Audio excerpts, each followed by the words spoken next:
Good morning, all. So today we'll be dealing with the life cycle model. Yesterday we were being looking at the computer system validation and what are the stages, what all you have to take care while validating a computer system.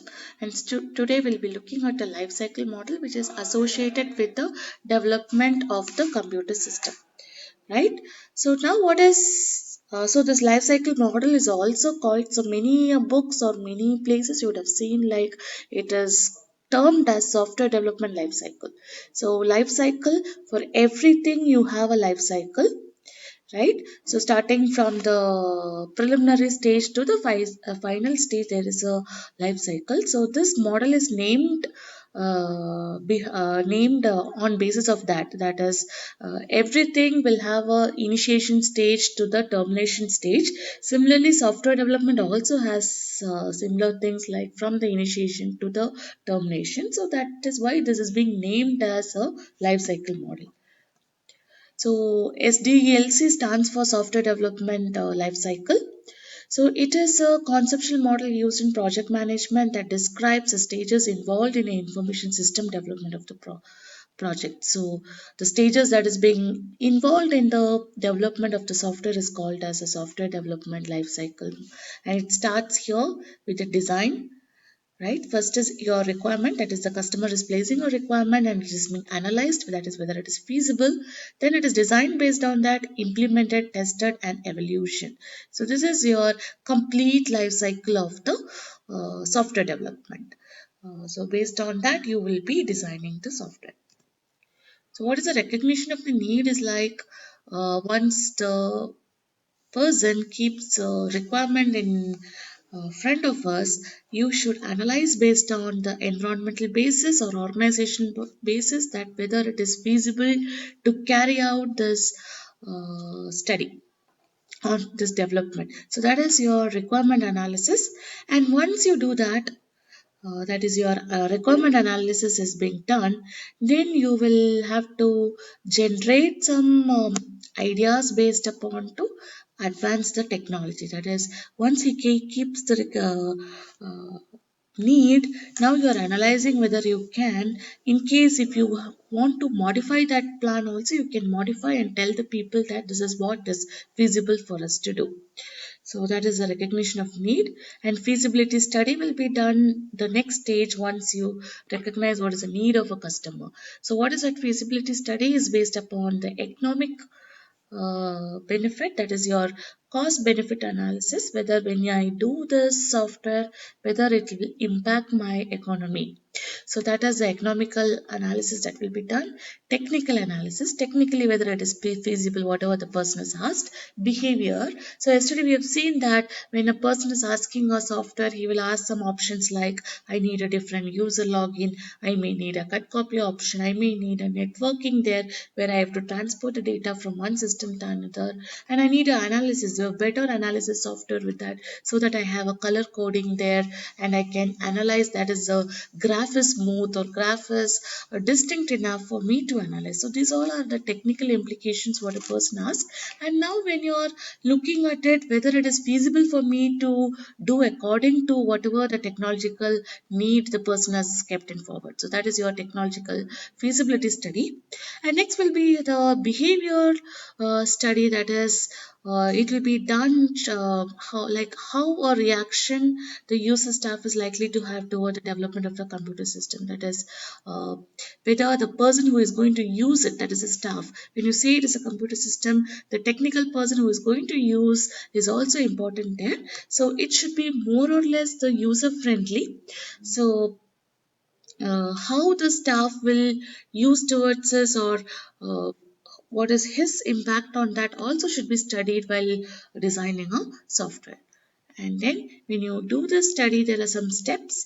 You form a project team, you appoint a leader, you prepare system flow charts, Okay, and then you will enumerate the potential candidate system. That is, once the feasibility study is done, that is economically, technically, behavior is this feasible, then you appoint some people, that is a project team. You have a leader for it, that is project leader, and then you ask them to analyze the problem. That is, they will be giving you a system flow charts, who are the people who are working on it, and how the performance have to be identified. Right, and best candidate should be put, that is whoever is technically possible to do the work, they have to be appointed there, and those people will be taking care of the work, whatever is being assigned. So the needs will be identified, feasibility, whether it is possible for me to do. Once the feasibility study is done, now it is in action, that is you are appointing the people who are going to do, and whether they're technically sound, the best candidate should be chosen to do the work and analysis. So now once it is the work is done by those programmers or the technical people, now you are in the analysis stage, your in-depth analysis, what is the result that is being obtained. That is whether your work is being done according to whatever is the need is being placed. So now, like in the analysis stage, now you are going for a detailed analysis of like whether whatever they have developed, that is the technical and programming people they have developed, is according to the need of the customer required. So that is being analyzed, and there are interviews or meetings that has to be done to see whether the people are into work. In case if there are no technical people possible, and the team is telling you that it is not possible for us to do, and there is some training that has to be given for them, or there should be appointment of some experienced people to carry out the work that is being assigned. So that is all will happen in analysis, whether the work is done. If the work is done, whether it is according to the customer needs. If it is not done, what is the lacuna in doing? So whether you need a training or you need an analysis person there. So all that should be checked in this stage. Next, once you finished your analysis, you go to design stage. So there are two types of design or two phases of design here. So one is a logical design, the second is a physical design. So logical design will specify the user needs. Okay, and physical design will test the programmer what the candidate system must do. So there are two stages in the design. Even though the customer plays a very complicated design or complicated model for you to design it, now you are checking whether uh, as you finished your feasibility study and analysis, now you are having a clear cut idea that what can be done and what should be done, right? So when the analysis team will tell you like this is to be done and this cannot be done, okay, you're appointing an experienced person or you're giving them then training, but still some things will not be feasible or will not be able to be done.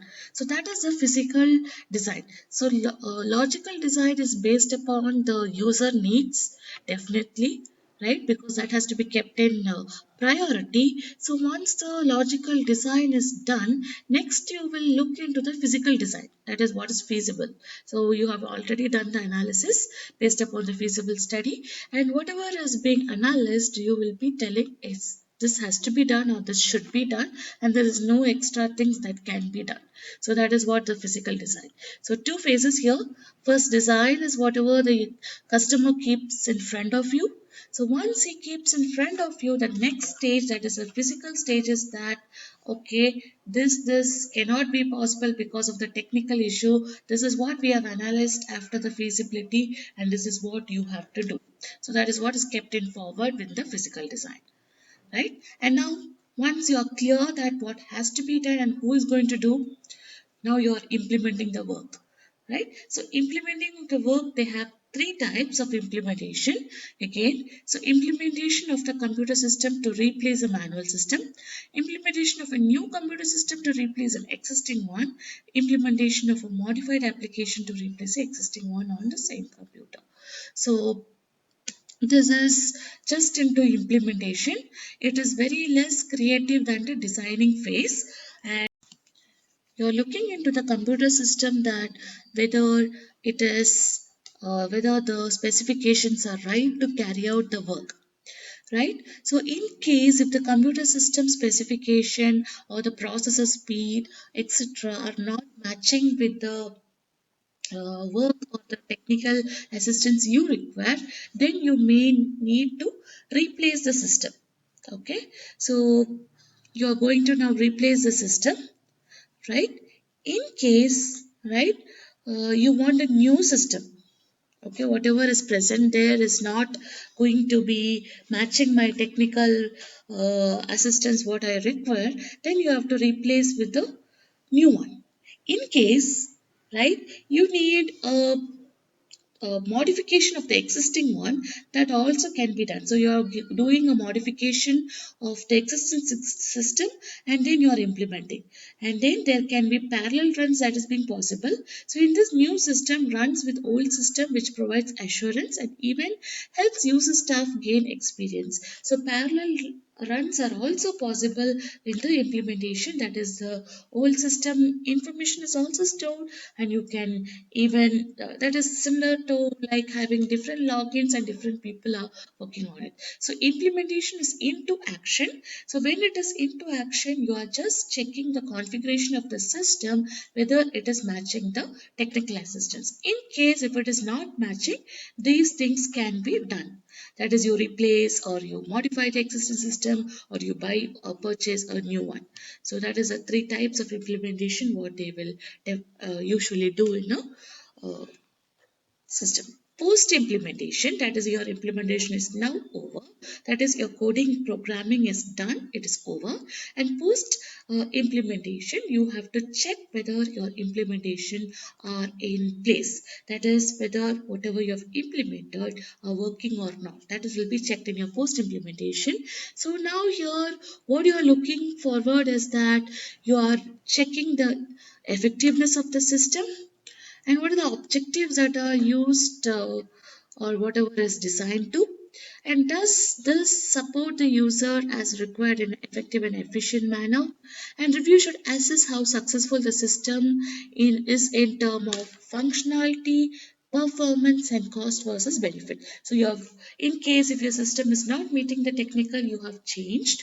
Now, post implementation, you have to check what is the efficacy of that system with respect to the performance. So, once the coding is done, now you have to check whether your coding is right. So, especially with respect to the coding, programming, and the technical assistance, if your system configuration is best and the speed of the performance is best, then definitely there will be no problem in executing the coding and the programming if your coding is right. That is, if the programmers have written in a proper way. So in post implementation, you are checking the efficacy of the programming as well as the system. That is, whatever the system they have implemented, whether it is working according to the need of the uh, need of the customer requirement. So that is what is checked in the post implementation. Post implementation, you're checking whether everything is going on right. Okay, that is technically system performance versus whatever uh, coding they have done. So all that to be kept in a single package called as cost. So your cost should not exceed much than what is required in the implementation and post implementation stages. Now, after implementing a post implementation, that is the testing of your coding is done, testing of the computer system is done, and now next is your maintenance. So, how do you maintain your hardware and the software system? So, especially for the software maintenance, you may need to upgrade to a newer versions, etc. So, that is your routine hardware and software maintenance should be done. So, in case there is something problem with the hardware also, the replacement should be done.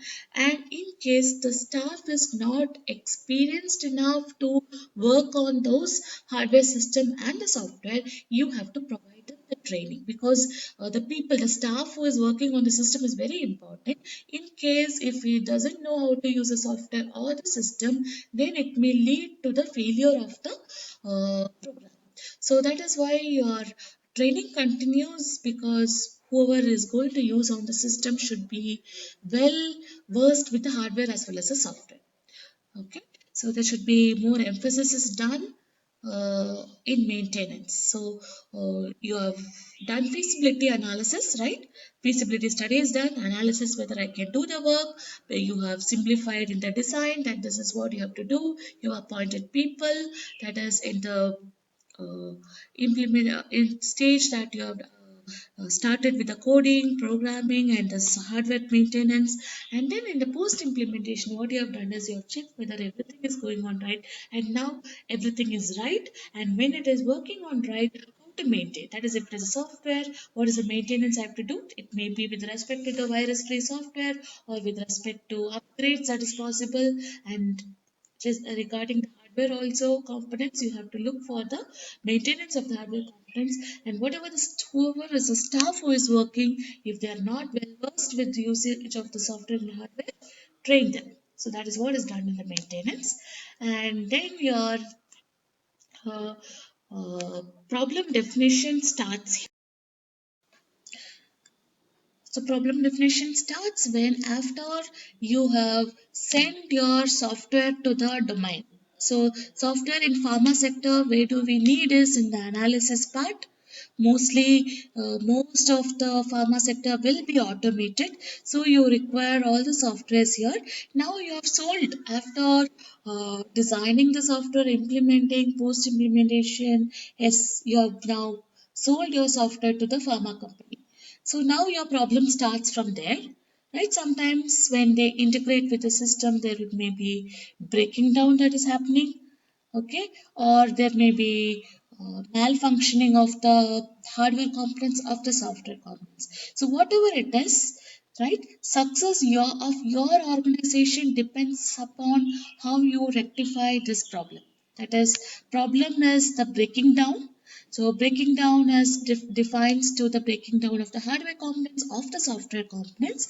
Now, like when they have approached you telling, right, yes, my software is broken down or hardware is broken down, how fast you fix it, right? So that depends upon the success of your organization. So you have to try to attempt to fix. So every software or a hardware will be given a warranty period, and there will be some regulations or some points to be noted under those warranty period. So you will be working with respect to those conditions, terms and conditions.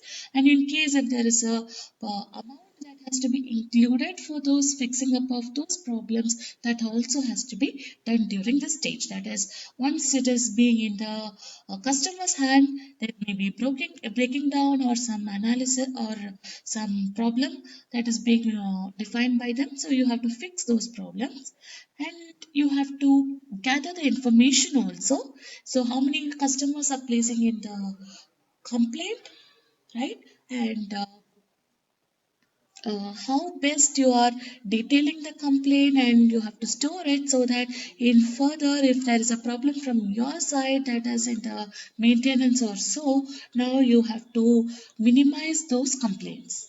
So that is why you gather the information from the people who are using the softwares also, so that it will be useful for you in the uh, further stage. So later you design your program. So designing of the program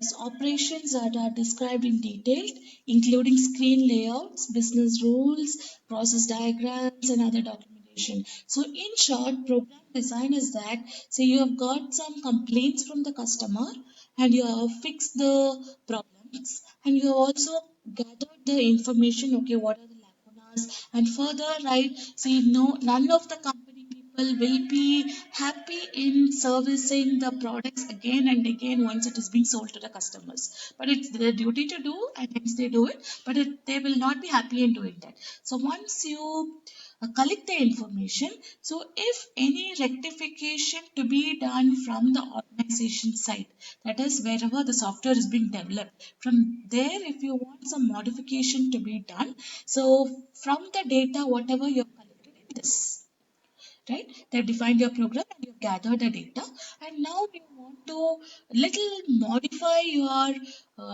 design. Right? Design stage you would have seen in the initial stage, right? So if you want to design or modify the existing design, you can do it so that further complaints are being minimized. That is your program design, that what is being talked here. And then coding accordingly, you have to change. So includes the various of logical and internal work done by the various specialists. So the coding work will be done by the technical persons and as well as the uh, programmers who are involved in the software development. And then debugging and testing will be done again, right? So debugging is like checking or compiling the program, testing whether at every levels of the software unit whether it is working, and then documentation. So these are mainly common with all the models, that is debugging, testing. So whenever you develop a software, these are the mandatory steps that has to be done, and routine maintenance will be done, and extension and redesign. In case you have to redesign also, you will be redesigning on it, right? So now we come to this section, that is what are the types of SDLC models. So there are two types mainly. One is waterfall model and the other one is a spiral model.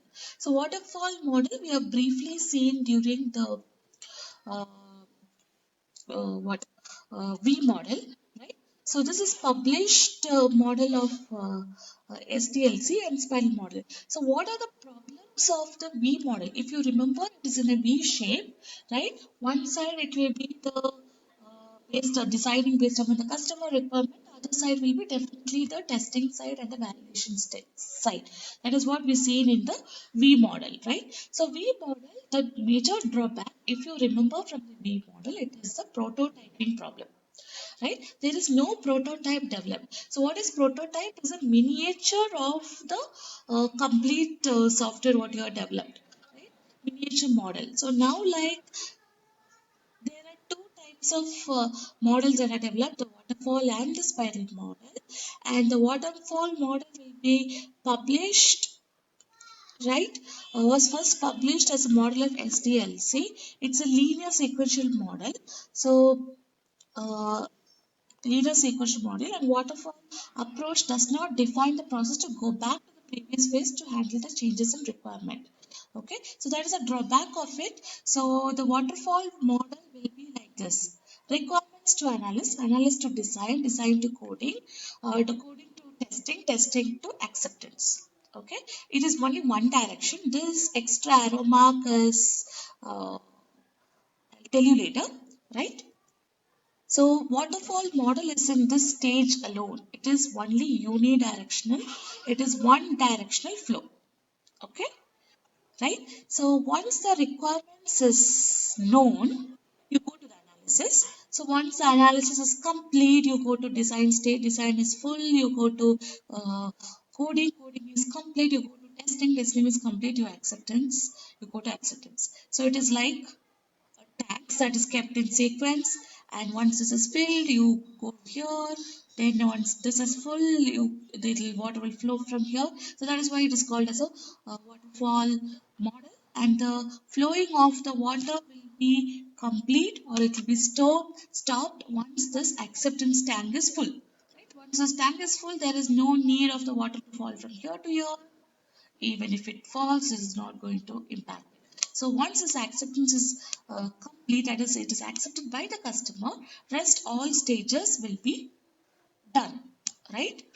But in life cycle, right? So they have modified a bit of this waterfall model. So waterfall model is just unidirectional. There is no backflow from, because water can flow only from one direction to another. In case if you have to backflow, you have to use some pumping facilities, etc. This backflow arrows are with respect to the life cycle model, right? When you say it's a cycle, it should be a cyclic process. It cannot be one direction and it cannot stop with the acceptance. It should be uh, a cycle. So once the acceptance is fulfilled, you go back to the requirement, you get the new requirement, and then you go back to the other stages. In case you fail with your testing system, you go back to the design stage. And in case you fail with the design, you go for the analysis. So analysis is done based upon the feasibility. that is technically feasible or cost feasibility study, and do I have proper people to work, right? So there is some back arrows that have been given here to finish this as a cycle. So as this comes under life cycle, the waterfall model is now modified as a life cycle by connecting this arrow marks back. That is, once it's accepted, you go back to the requirement stage, get a new requirement and do this. And in case you fail in the design stage, go back to the analysis stage, see what best you can do. And in case you fail in the testing, you go back to the design stage and modify the design, then write the coding, then come back to the testing again. So this is how it will be completed as a cycle, right? So the process of the waterfall model is like there are established goals and you work on the goals, you design the system based on that, you implement, you check, and then you operate and maintain. So what are the advantages and disadvantages when you see with the waterfall is that assume that the requirements of the system can be frozen, very difficult to go back to any stage after it is finished, little flexibility in adjusting the scope is difficult and expensive. So there are some disadvantages with it which has made it to develop a new model. And what are the advantages is like it is very easy to explain to the user. It is a structured approach and the stages and activities are very well, and it's very easy to look at the model itself. You understand how the process flows and etc. So this is the advantage. But what is the disadvantages is that in waterfall model there is no backflow, but only the life cycle has modified it as a backflow statement, and very difficult to go back. And if there is a go back, then you have to, it's like a starting a new process again. Okay. So this problems have made to meet the life cycle to implement this model, which is called as a spiral model. This is proposed by this person, Bohm, in the year 1988. So this the drawbacks of the waterfall model and the V model is being met by the spiral model, that is a design and the prototyping, right? So both it is designing and also it is giving you a prototype. Prototype is a miniature of what exactly you require. So it is separated by planning, risk assessment, building of the prototypes and simulations. So even though it is a little complicated model, it is a kind of very flexible model. Okay, so we'll look into the spiral model. So it is little looking complicated, but don't worry. Okay, we will see here it is in a spiral shape, right? It's in a spiral shape.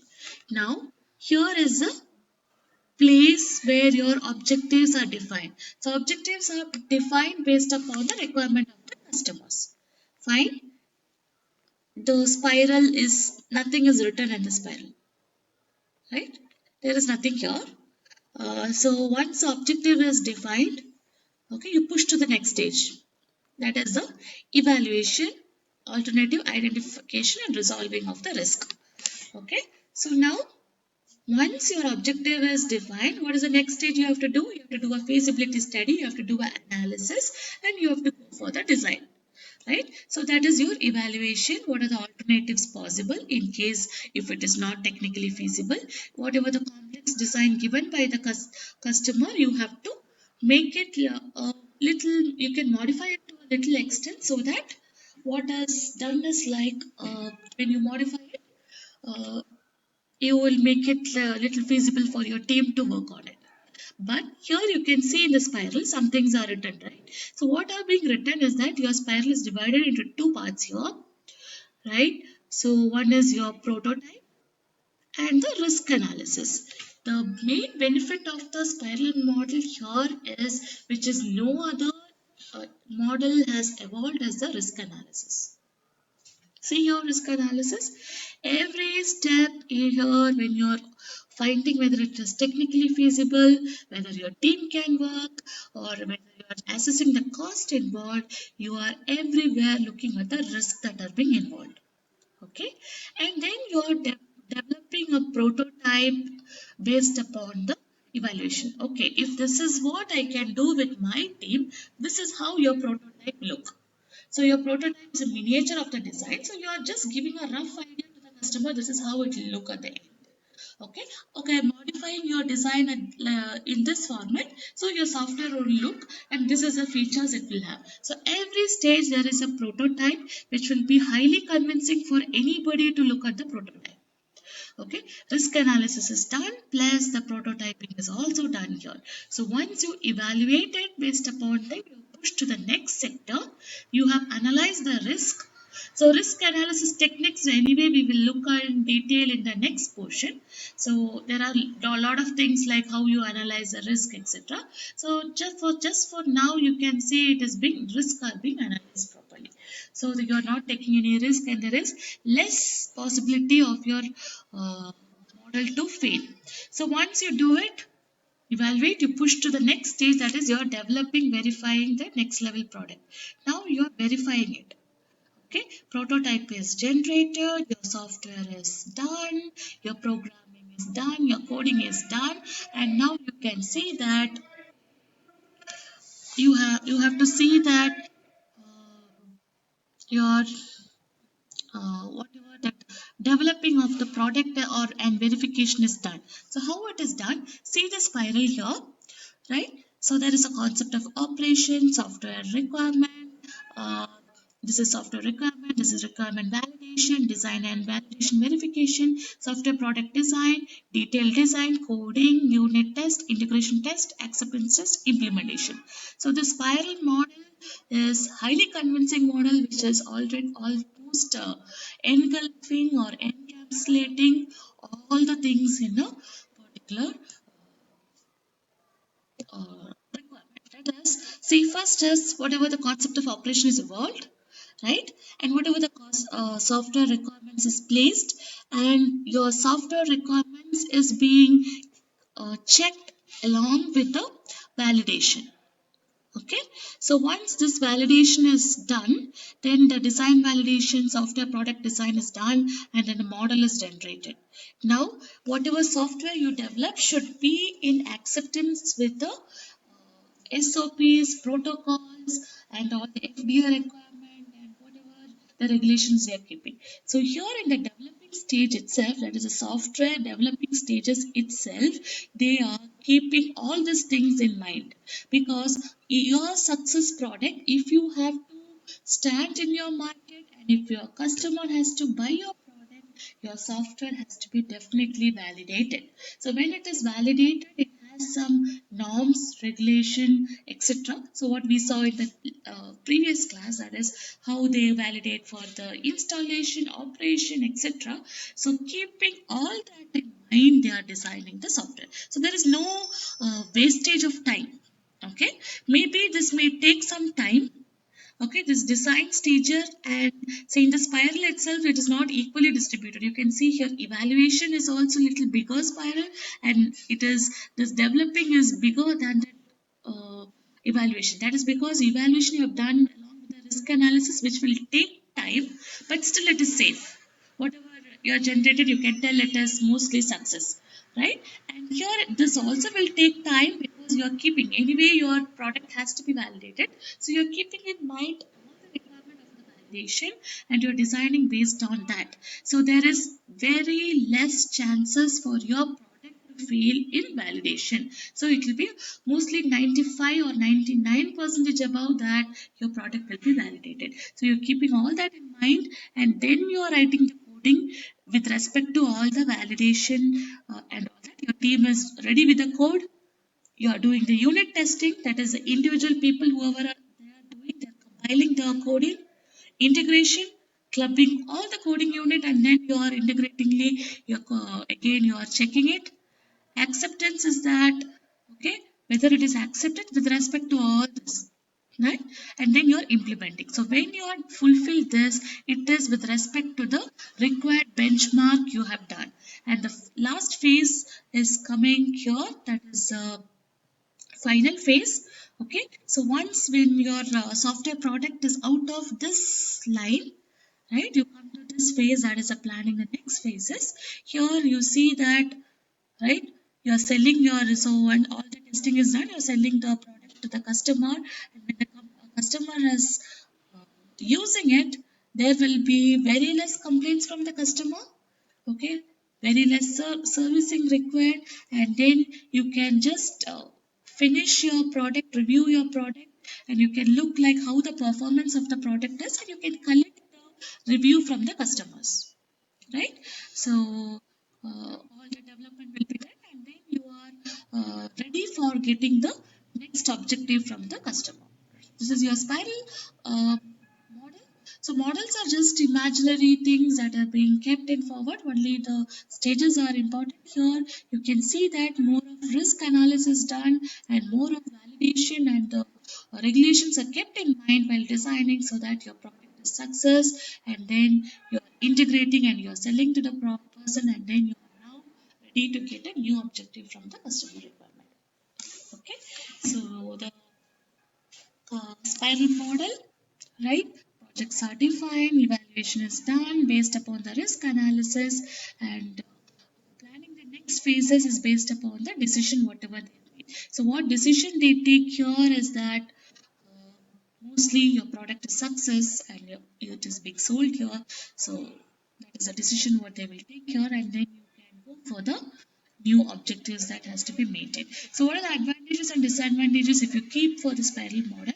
So advantages is like they provide checkpoints, they provide prototyping, and then you check at every point, coding is done, integration is done, and you keep regulations in mind and do it. More important is that you manage risk. So risk management we will see in detail.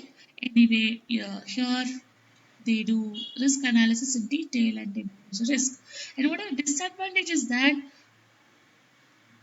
okay, definitely when you define the risk, when you check whether it is according to the regulatory requirement, more time is needed and more cost is involved.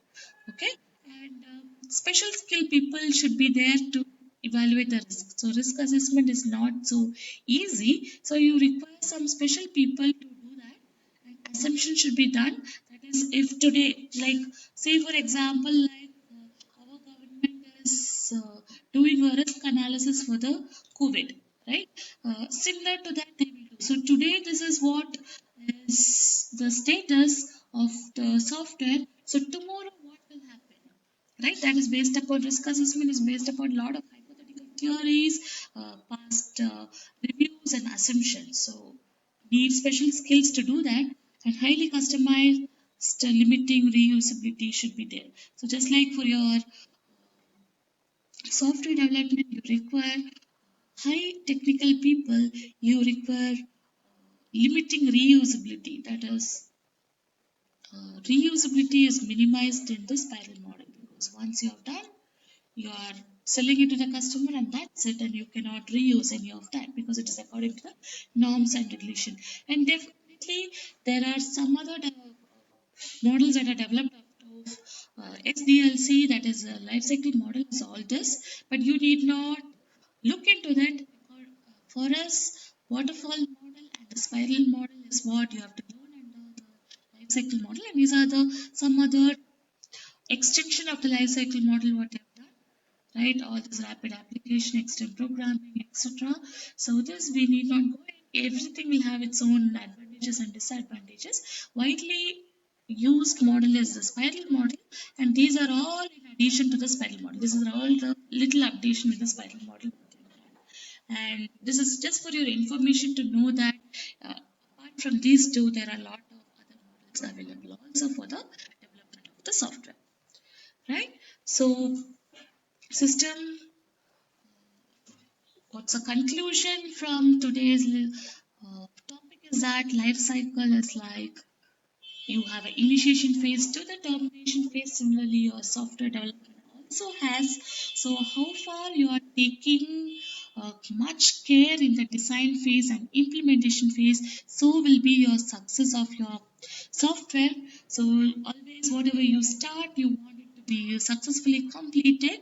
So, it is better that you analyze all the risks, whatever the expectation, and you keep the customer requirement and meet. And in case if you are not able to meet the customer requirement also, whatever modifications you have done, you should be success in telling your customer that whatever modifications we have done is better than what is your requirement. So only then the customer will buy your product, Otherwise, the customer will just tell, okay, I don't want this product, it's not according to my specifications. So you should be able to manage him, right? So that is why in our sector like pharma, there will be a lot of people there who are involved. That is, especially software people will be involved in analysis stage, etc. And there will be marketing people, and there will be highly qualified management people who will be doing this risk analysis, etc.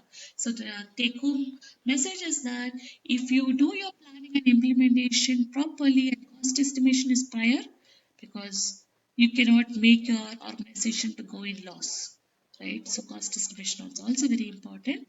So how far you plan it and work it, so will be your success of your organization. So you have to take care in the software development of this. That is why these models are framed, so that you know what are the next stages. There are different things to keep in mind in every stages and work accordingly. And thank you.